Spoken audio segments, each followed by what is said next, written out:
Hello friends, it's Jacob Rodenburg here from Camp Kawartha. Welcome on such a beautiful evening. We've got birds singing like the white-throated sparrow who says, "Oh, sweet Canada, Canada, Canada."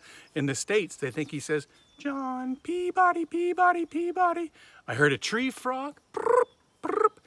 Go to a wetland and there'll be all kinds of sounds for you to hear. One of the things you can do is take your two hands, cup them together, slip them behind your ears and push forward and just listen to the riot of sounds. And you might hear a common yellowthroat, witchety, witchety, witchety. Anyway, today we are going to explore the hidden life of ponds. If you go to a pond, oftentimes you don't know what's there because, first of all, there's the sunlight glinting off the water. It's hard to see what's underneath. Most of the critters are hiding in the mud. But if you come armed with a simple net like this, and any white bucket, the white bucket could be a white yogurt container or a dishwashing bucket, you can get your net at the dollar store.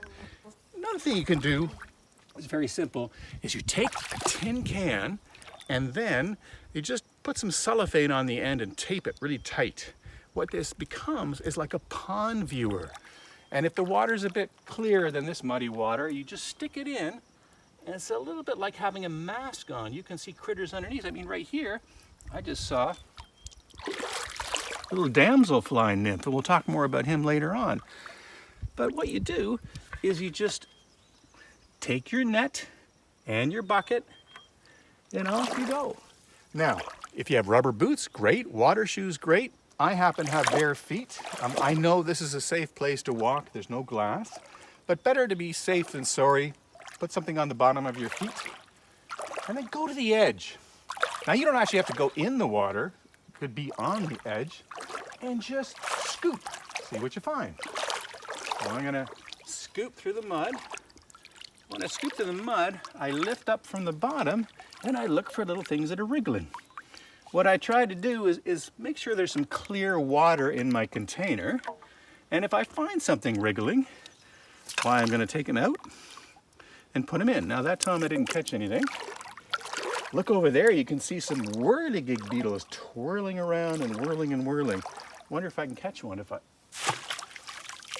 Look at that, I caught two of them. Now, whirligig beetles are known for just being able to swim so fast. In fact, they carry a bubble of air attached to their rear end so they can dive under the water and breathe. They have two sets of eyes. They can see above the surface of the water and below the surface of the water all at the same time. And they scooch around looking for tiny bugs to eat. Sometimes one whirligig beetle will go very quickly, creating ripples, and another whirligig beetle will ride the ripple like a wakeboarder, and that makes it more energy efficient for them. So see if you can get some whirligig beetles. Here, let's check out some of the other things I caught. Hopefully I didn't catch a cold.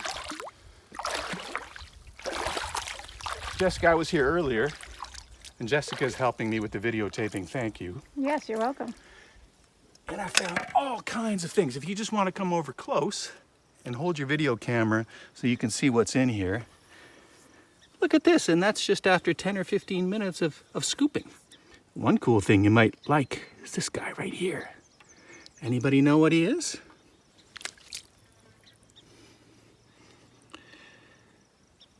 He is a jet-propelled underwater bug snatcher. What am I talking about? Well, this fella takes water in through his mouth, expels it out his rear end so he can shoot forward, and he grabs bugs. How does he do it? Well, he has this special folding jaw called a labium. I'm gonna open it for you right here. It's like a big front end loader, a scoop, and he can scoop bugs in. See that? What is he? What is he? Well, it turns out he's a baby dragonfly. He lives the first part of his life under the water in the ooze. And what he's doing is he's walking around catching what he can catch. Sometimes he shoots forward and then brings his jaw out and catches a little bug. Over time, he molts, means he squeezes out of his skeleton, exoskeleton, and he grows a little bit. Insects wear their bones on the outside of their body. And he's going to do this 5 or 6 times. And the last time he'll do it, he'll crawl up on a cattail or a long piece of grass. He'll break out of his exoskeleton. He'll pump fluid into his wings, and off he'll go. He'll become an adult dragonfly. Around here at this time of year, the types of dragonflies we see. Jacob, can I point out, I'm so sorry, can I point out this leech? Yeah, sure. I just want to focus in on him for a minute because he's... Look at the red dots on his back. Exactly. Like, watch the way he moves. His muscles are like accordions, so they come in sections, and he can move one section at a time. So in the olden days, people used to use leeches as part of a medical therapy. They believed that if you stuck leeches on a wound or you had a disease and you put leeches on your body, it would suck your blood, and then it would stimulate you to make new blood. And that would purge your body of any bad things. In the olden days too, the barber shops had those pillars, you know, with the intertwining red and the white.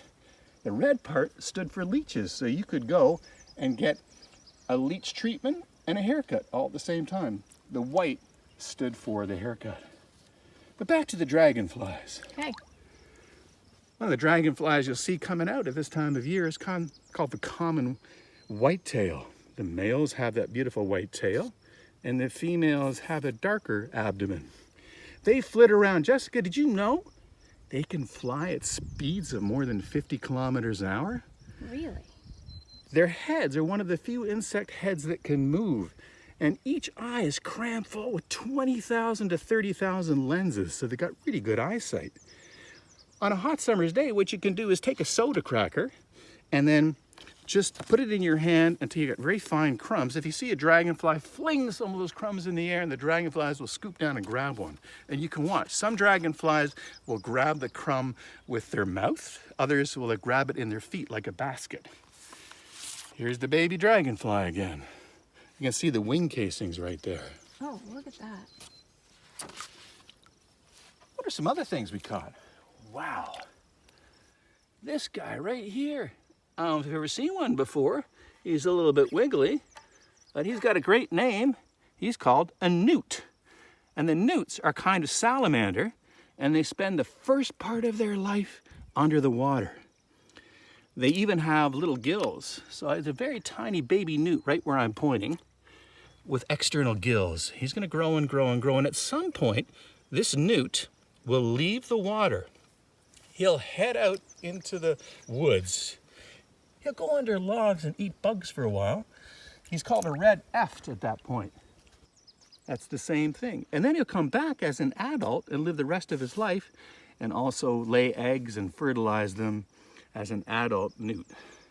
So there you go. Start life in the water, leave the water, come back to the water.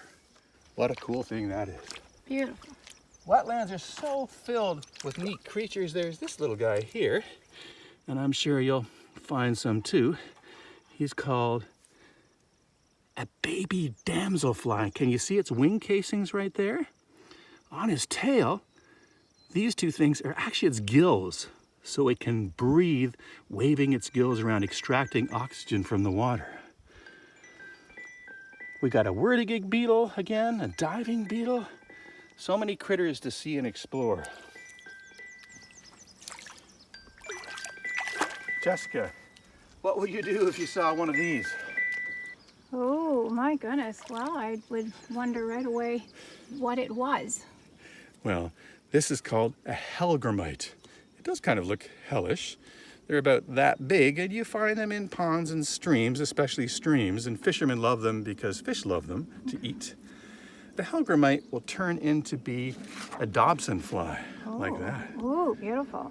So many of the critters that we catch are just babies. And eventually they're safe under the water, catching bugs until they can grow. And then they become adults and they fly. Oh, we were talking a little bit about the damselfly, or the damselfly nymph. When I use the word nymph, it means baby. This guy is going to turn into this. Ooh. So beautiful. I call them flying jewels, and you'll see them flitting around the wetlands. Their bodies are sometimes iridescent blue or really brightly colored green. This one's called an ebony jewel wing. What a nice name. And if you go to Jackson's Creek, you'll see them around the wild mint and around the St. Joe's pieweed and other plants. But I love them, one of my favorite insects. So check those out. Jessica, when you catch a bug, Yes. don't be in a hurry just to say, oh yeah, it's a whirligig beetle, and then put it back. Take a look at it and ask yourself some questions. One of the questions you can ask is, I wonder how it moves. Another is, what do you think it eats? So check out its mouth parts. If you have a magnifying glass, put it up, take a look and see if you can figure out what it eats. It might have, like the dragonfly, thrusting jaw parts. It might have piercing jaw parts. It might have crunching mouth parts. So study the mouth parts. How does it move? What does it eat? Do you think it's a baby or an adult? In the case of the whirligig beetle, it's an adult. In the case of a dragonfly, it's a baby. And next you can ask, is it camouflaged? You think about the color that many of these critters are. They're that color because they blend in with the mud. So they're nicely camouflaged. Even the newt, nicely camouflaged. And lastly, you could ask, how does it breathe? The whirligig beetle takes air down in a bubble. Others, like a water scorpion, which is not harmful by the way, it breathes through a breathing tube. Others, they carry air down underneath their bellies. Others have gills. So how does your critter breathe? If you ask those questions, you can really study the bugs up close and get to know them better. I'm going to release this guy so we can watch him swim. There he goes. That's quite fast swimmers. You see him there? Yeah, and look at the way that the damselfly moves. See that? Remember how that goes. Wiggling back and forth, back and forth. Beautiful. Wonderful. Well, maybe on that note, we can try some different bug dances. What do you think, Jessica? It sounds great. For that, I think we need some music. And I think I've got some queued up here.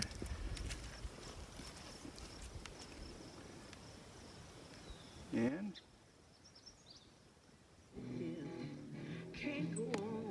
okay, are you feeling it, Jessica? Okay. Yes. Little Mavis staples. All right, so we got some different bugs, and when you get back on the shore, you can try some of the dances. Like you got the whirligig beetle, right? And what does a whirligig beetle do?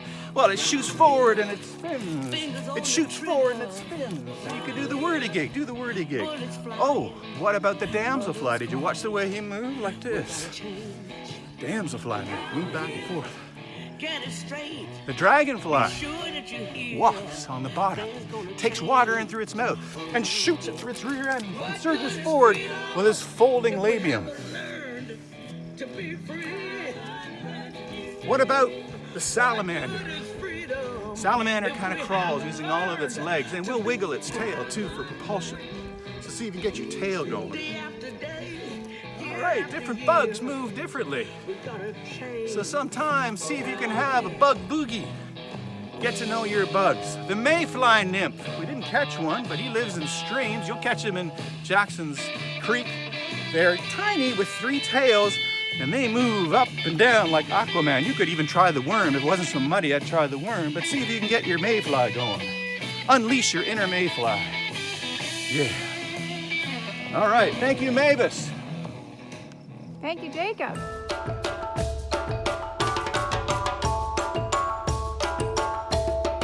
Well, hello everyone, and here I am at Camp Kawartha's beautiful fen. Now, a fen is a type of a wetland that has water meandering through it. I'm just going to switch the camera here so you can see what it looks like. You can see there's willow growing on either side. And at one time, this fen had a bunch of beavers living there. You can see an old beaver's lodge here.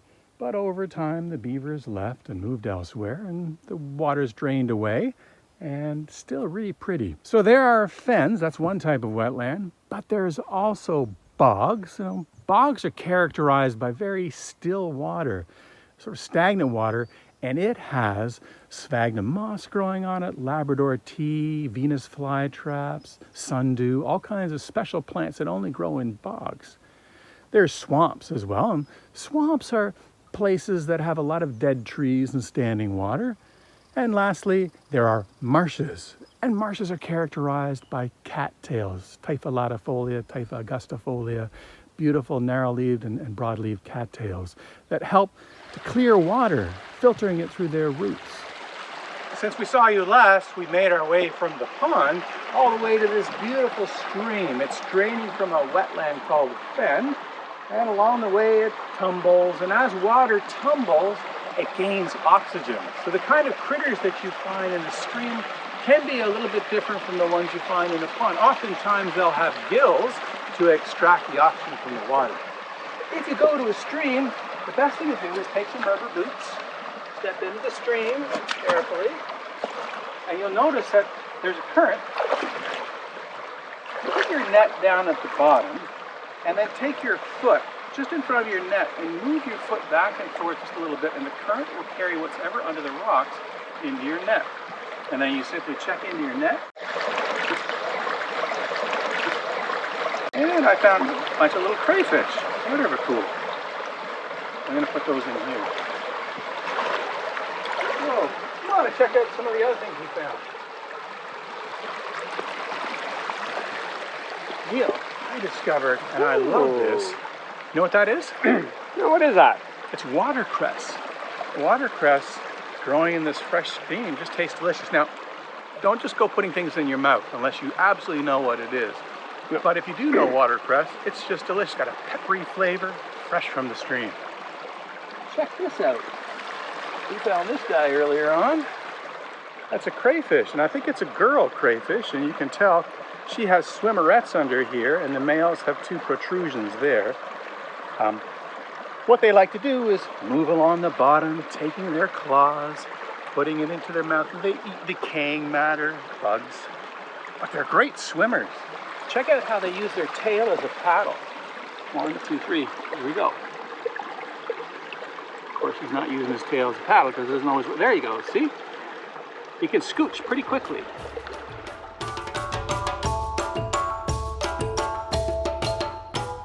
Maybe you go to a pond, you'll catch a frog. And if you catch a frog, look at its coloring. Frogs, they are an example of counter shading. So usually an object is darker on the bottom and lighter on top. Many animals do the opposite. They're lighter on the bottom and darker on the top so they can break their form. Frogs are a good example of that. If you check out their belly, they're often whitish or yellowish. Anyway, we have a whole bunch of different frogs here in Ontario, and each one of them has a remarkable voice. So Jessica, are you ready to help me out? Because we're gonna do a little bit of a frog orchestra here, getting to know the frog songs of Ontario. Oh, and what are they saying, those frogs? Well, roughly translated as best I can from frog to English. Hey, if you are a boy frog, back off, this is my territory. If you're a girl frog, come on over. As long as you're the same kind, we can get together. That's sort of how it goes. Now, different frogs have different sounds. This little fella, pound for pound, one of the loudest frogs in Ontario, even in North America, has a little vocal sac. What is it? It's a spring peeper. Spring peepers are only about that big. And in the spring of the year, here's what they say, Jessica. Beep, beep. Can you do that? Beep, beep. If you do it after me, it's a repeep. Repeat, beep. Beep, beep. Good. So that's the peeper. And remember that because pretty soon I'm going to ask you and you're going to repeep it back. What about the frog that's green on the outside, green along the back, green on the head? If you could name it? Green frog. The green frog. That's right. Green frogs say, bloom, bloom, bloom, bloom, bloom. Try that. Boom, boom, boom. There also is the frog with the spots. If you could give it a name, what would you give it? Oh, a leopard frog? Yes, exactly. What does a leopard frog say? We got to clear your throat for this one. Take a deep breath and go.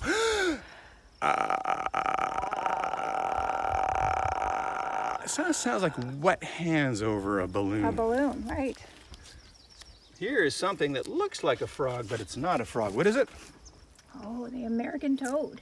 The toads congregate in wetlands in the spring of the year, and they let loose with a very passionate. You want to give that a try? I don't think I can do that. With your lips? Nope. Okay, Jessica's got to work on that one. I will. And taking up the bottom strains of the orchestra, the deep-throated bullfrog, who sounds like jug-a-rum, jug-a-rum, jug-a-rum, jug-a-rum, jug-a-rum. Now you can tell the male bullfrog, check out its tympanum or its ear. It's much bigger than its eye. So at a glance, you can say, oh yeah, that's a male.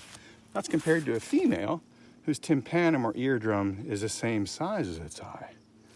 Now, if you want to try sometimes, you take a frog, very gently hold it in your hand. Now, don't hold it too long because their skin is really sensitive. You just flip it upside down for a minute or two and let go. It'll fall asleep for you. I call it frognosis. Flip it back up again, fine, you can hop away. But frogs, well, you know what's cool about them? They're what's known as bioindicators. Say that, Jessica? Bioindicators.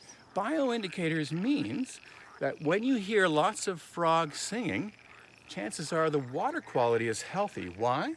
Because frogs breathe partially through their skin. If there's lots of goo and pollution in the water, they're not going to breathe so well and their populations will decline. So scientists get an idea of water health by looking at the number of frogs in a pond and listening.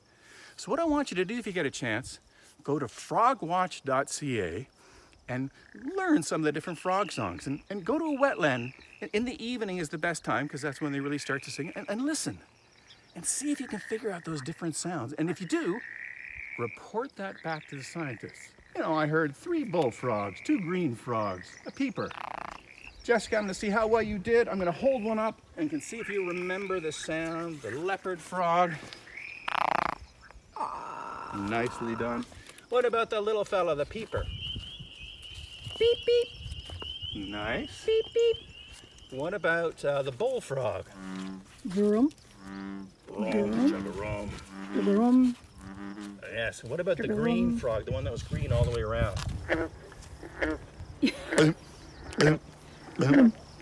Putting you on the spot. You are. Yeah. Now speaking about that, you know, you can also do the same with aquatic invertebrates. In other words, insects too can tell you how the water quality is doing. I'll make this available for you all. So for example, if you find lots of dobson flies, caddisflies, stoneflies, dragonflies, it tells you that the water quality is pretty good. But if all you're finding are leeches and maybe a crane fly, then the water quality is not so great. So just by knowing what you're catching gives you a hint about water quality. Cool, isn't it? Oh, you hear the cardinal, Jessica? I do, I do. And I'm also seeing many dragonflies flying, flitting back and forth across the wetland here. And pretty soon the females are going to dip their abdomen into the water and they're laying eggs is what they're doing. Oh, did you know, Jessica? If you were to take a square meter of wetland, like this, by this, by this, and you were to count all the life in that square meter, there'd be way more life in that square meter of wetland than if you did the same in the woods. Wetlands are one of the most biodiverse ecosystems in the world. Unfortunately, here in Ontario, about 70% of all wetlands have been drained.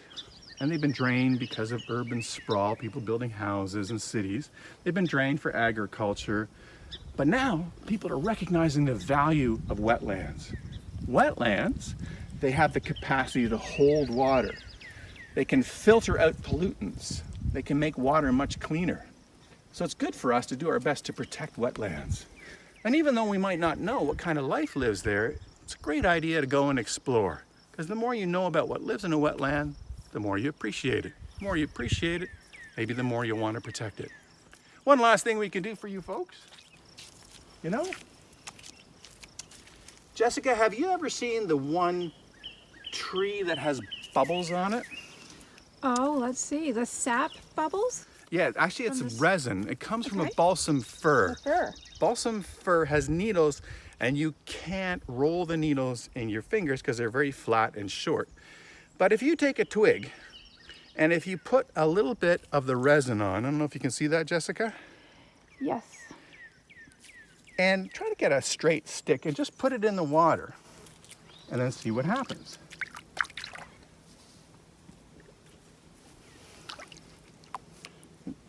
You see how the way it starts to shoot and go? That's the balsam fir motorboat zooming away because the oil is hydrophobic and it pushes this thing forward, the stick forward. Isn't that cool? Should we try that again? Incredible. Yes. Here's another one, boat number 2. You can sort of see it kick into gear. This one, maybe not so much. And sometimes you'll see a little slick of what looks like oil, but actually it's just the resin. So the tree has the resin to protect it from insects. That guy, not so much. But the first one zoomed along nicely. Very interesting. Jacob, now, before we finish, can we release these beautiful friends here? We're gonna say a little poem for them, Okay. and then we'll release them and we'll wish them well. You guys will discover all kinds of things if you just take the time to go and catch some things in a wetland. Okay, here we go. Want to repeat after me? All right. Swim away, float away, dive away, leap. Swim away, float away, dive away, leap. You're free to go. You I'm not gonna keep. You're free to go. You I'm not going to keep. You from living your life, you're meant to be free. You for living your life, you're meant to be free. Thank you for sharing this time with me. And thank you for sharing this time with me. Go on, be free. Oh, I also caught some frog eggs there, or maybe there. Freedom. Beautiful. There, so no creatures harmed. There's the newt. Look at him. He's coming back to shore. Just don't step on him. Oh, okay, my friend. I might even take him back to where I found him. Yep. Just because I don't think he should be leaving, unless he's a red F ready to go. Yep. Okay, hold. Here. All right, folks. Thanks for joining us. Jacob, thank you. It's very informative and interesting. And we're going to see you in the stream in a little while. All right, so take care. Beautiful. Thanks, Jacob. Bye.